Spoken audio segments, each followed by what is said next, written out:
सागर अग्रवाल और आज आपके लिए लेके आया हूँ एक और informative video on the topic OBICUS survey by RBI. Recently आपने ये बर्ड न्यूज़ में बहुत सुना होगा।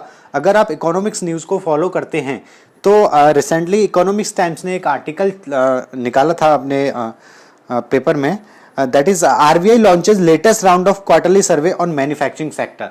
ये जो आर्टिकल था वो क्लियरली ओबिकस सर्वे के बारे में ही था।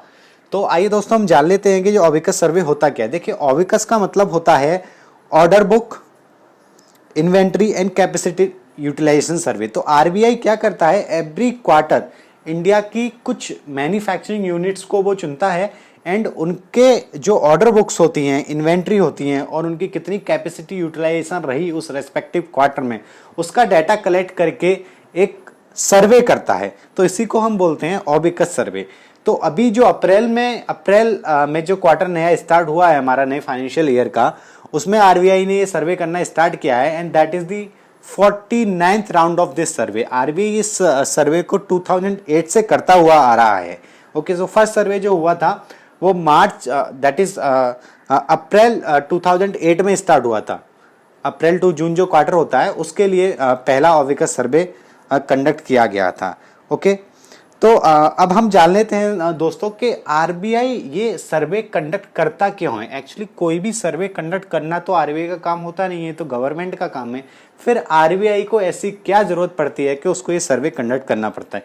देखिए दोस्तों, मैं आपको एक बात बता दूं कि भारत सरकार ने आरबीआई को एक बहुत ही इंपॉर्टेंट काम दिया हुआ है, that is to control the inflation in the country. तो आरबीआई जो है इन्फ्लेशन को कंट्रोल करने के लिए एक मॉनिटरी पॉलिसी बनाता है। ओके, आपने सुना होगा कि जब भी इन्फ्लेशन ज़्यादा हो जाता है या कम हो जाता है तो आरबीआई क्या है, रेस्पेक्टिवली बहुत सारे रेट्स में, interest rates, repo rate, SLR, CRR, इन सब में चेंजेस करता रहता है। तो ये सब किस लिए किए जाते हैं कि इकोनॉमी के अंदर जो मनी का फ्लो है, कैश का फ्लो है, उसको कंट्रोल कर सके और अकॉर्डिंगली हम इन्फ्लेशन को बढ़ा या कम कर सकें। तो इसलिए आरबीआई जो है इस सर्वे को कंडक्ट करता है। ओके, तो क्योंकि आरबीआई को गवर्नमेंट ने बोला हुआ है, गवर्नमेंट ने एक जिम्मेदारी दी हुई है कि उनको क्या है कि जो इन्फ्लेशन है उसको 2 to 6% के बीच में ही उनको रखना है। तो उन्हें अपनी मॉनेटरी पॉलिसी किस तरीके से बनाती हैं उसमें ये सर्वे बहुत हेल्पफुल होता है। इसलिए आरबीआई इस सर्वे को कंडक्ट करता है एवरी क्वार्टर। ओके, तो अब देख लेते हैं कि इस सर्वे में किस तरीके के डाटा आरबीआई कलेक्ट करता है। देखिए, पहली बात तो यह है कि ये सर्वे जो कंडक्ट किया जाता है वो सिर्फ मैन्युफैक्चरिंग यूनिट्स के लिए कंडक्ट किया जाता है। इसमें service sector and other agriculture sector और अदर सेक्टर्स को अपन कंसीडर नहीं करते हैं। ठीक है, तो इसमें जो पहला डाटा अपन कलेक्ट करते हैं वो order receipt, that is particular unit ने उस क्वार्टर के लिए, रेस्पेक्टिव क्वार्टर के लिए कितने नए ऑर्डर, कितने अमाउंट के नए ऑर्डर रिसीव किए, इसके बारे में अपन डाटा कंडक्ट करते हैं। Okay, then after we collect the data about the inventory left, कि उस क्वार्टर में, उस क्वार्टर एंड में पर्टिकुलर मैन्युफैक्चरिंग यूनिट के पास कितना इन्वेंट्री अनसोल्ड बच गया।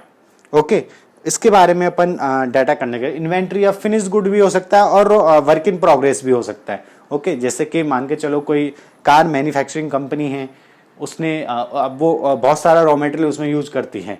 ठीक है, तो एट द क्वार्टर एंड उसके पास कितनी फिनिश्ड कार बच गई, और उसके अलावा हो सकता है उसके पास फिनिश्ड कार कुछ बची हो और उसके अलावा उसके पास कुछ रॉ मटेरियल भी बच सकता है, जैसे कि स्टील बच गया उसके पास। तो इन सब के बारे में वो डाटा कलेक्ट कर रहा है। उसके बाद वो डाटा कलेक्ट करता है यूनिट की कैपेसिटी यूटिलाइजेशन, के उस रेस्पेक्टिव क्वार्टर में पर्टिकुलर मैन्युफैक्चरिंग यूनिट का कैपेसिटी यूटिलाइजेशन कितना रहा। मान के चलो आप मारुति की कार खरीदने जाते हैं, ठीक है, तो किसी क्वार्टर में मान के चलो उसका जो प्लांट का कैपेसिटी है कार मैन्युफैक्चरिंग करने का वो 100 यूनिट्स है। ठीक है, लेकिन उस पर्टिकुलर क्वार्टर में कंपनी ने सिर्फ 60 कार ही बनाई, तो उस पर्टिकुलर क्वार्टर के लिए उसका कैपेसिटी यूटिलाइजेशन कितना रहा, सिर्फ 60% रहा, यानी 40% उसने अपनी जो कैपेसिटी है उससे कम यूटिलाइज किया। ठीक है, तो ये 3 data majorly RBI manufacturing unit से कलेक्ट करती है। अब प्रश्न ये उठता है कि क्या कंपनियां आरबीआई को करेक्ट डाटा प्रोवाइड करेंगी, क्योंकि देखिए इंडिया में क्या होता है कि बहुत सारा टैक्स बचाने के लिए और बहुत सारे अदर जो खर्चे होते हैं कंपनियों को, उन सब से बचने के लिए कंपनियां क्या हैं, प्रॉपर डाटा प्रोवाइड नहीं करती हैं, ठीक है, ये सब आप लोग जानते हैं। लेकिन आरबीआई को ये डाटा प्रॉपर मिलेगा तभी वो अपनी मॉनेटरी पॉलिसी अच्छे से बना सकती है।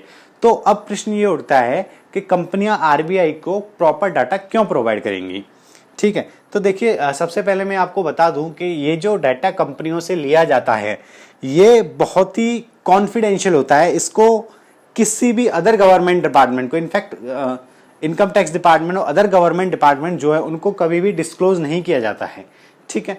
तो कंपनियां जो भी यूनिट्स हैं, कंपनी है, उनके नाम भी कभी आरबीआई डिस्क्लोज नहीं करती है, ठीक है। वो सिर्फ नंबर ऑफ यूनिट्स को डिस्क्लोज करती है कि हमने ये डाटा इतनी मैन्युफैक्चरिंग यूनिट्स का कलेक्ट किया है, ओके।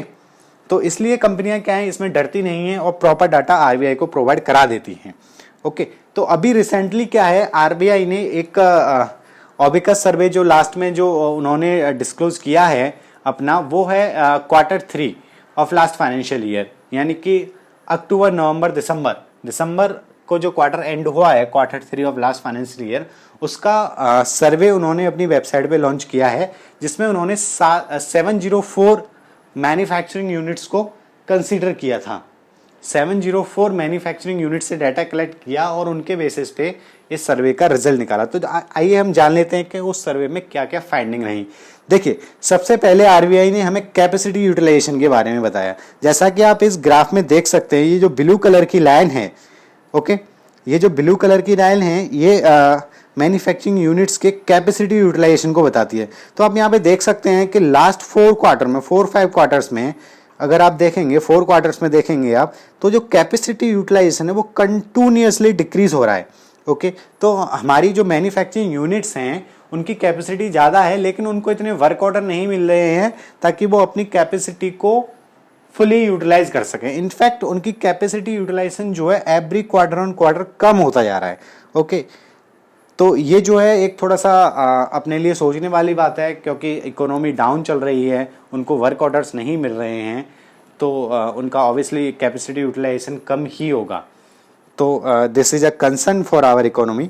अनदर, उन्होंने जो सर्वे किया है ऑर्डर बुक्स के बारे में, ऑर्डर बुक्स के बारे में भी आप देखेंगे तो कंपनीज की जो ऑर्डर बुक्स है वो कंटिन्यूसली डिक्रीज हो रही है। यहाँ पे आप देखेंगे कि Q1 19-20 में जो है ऑर्डर बुक्स का जो साइज है वो नेगेटिव चला गया, ओके। Q1 के बाद ये क्या है, नेगेटिव चला गया। अभी जो ऑर्डर बुक है हमारी वो ग्रो नहीं कर रही है, इनफैक्ट उसमें क्वार्टर ऑन क्वार्टर डिक्रीजमेंट ही हो रहा है।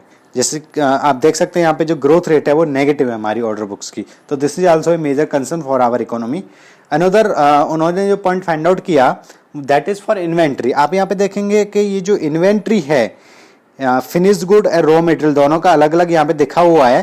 तो फिनिश्ड गुड्स भी जो है, इन्वेंट्री जो कंपनियों के पास बच रही है वो भी कंटिन्यूस इंक्रीज होती है, यानी उनका जो सामान है वो बिक नहीं रहा है, उनके स्टॉक में ही पड़ा हुआ है। सिमिलरली रॉ मटेरियल भी जो है उनके पास इन्वेंट्री में बढ़ता जा रहा है।